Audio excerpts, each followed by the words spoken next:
Unit 11.4 Internet Safety and Security. Internet use will always be a risk, whether at school, at home, on a laptop, PC or a cell phone. Being homeschooled, your child will spend more time in cyberspace at home. The internet is obviously a great place to learn, be entertained or socialize with friends and family.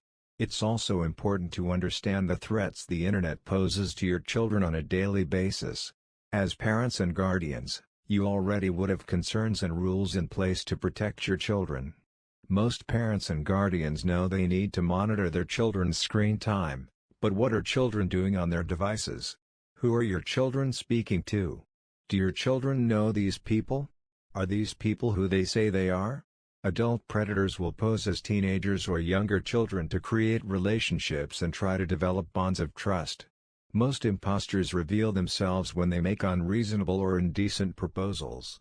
Be wary of unknown connections on social media, games with multiple players, unsolicited emails, text, etc. Children can also be predators when they are cyberbullies.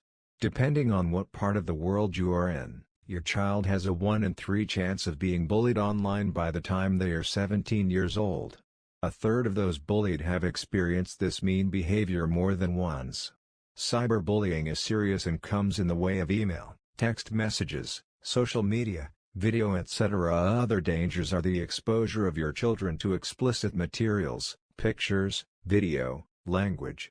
Media that contains violence and content of a sexual nature can be very damning for children that are very much impressionable. So if you can't stop your children from using the internet, you need to prepare them for it. You need to empower your children, develop their confidence, self-esteem and emotional intelligence. This will help them question messages, filter social media, and questionable content that they are exposed to. They will hopefully identify and report predators and shut down bullies by reporting them too. Warn your children about what information should not be shared online: names, addresses, phone numbers, school info, passwords, pictures, videos, etc. Your children should know that they can come to you or another trusted adult no matter what. Using the internet is possibly a right, but then it is also a privilege, as so many people don't have access.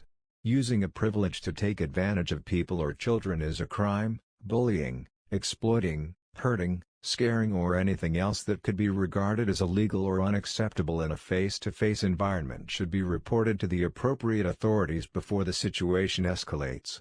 Having an open and honest relationship with your children will encourage this kind of behavior. Children need to feel supported and safe.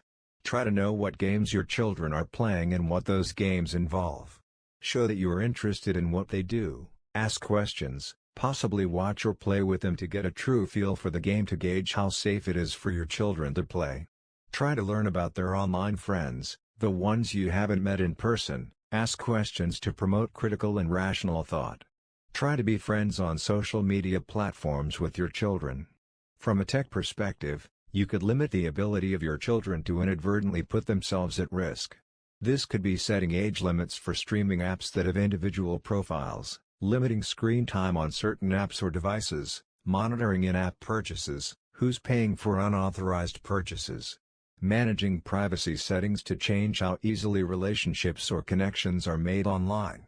You could also change the browser settings, block inappropriate websites and applications.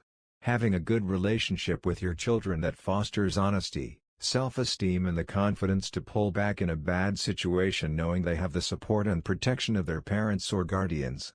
Please hit the subscribe button for more updates. Thanks for watching this video.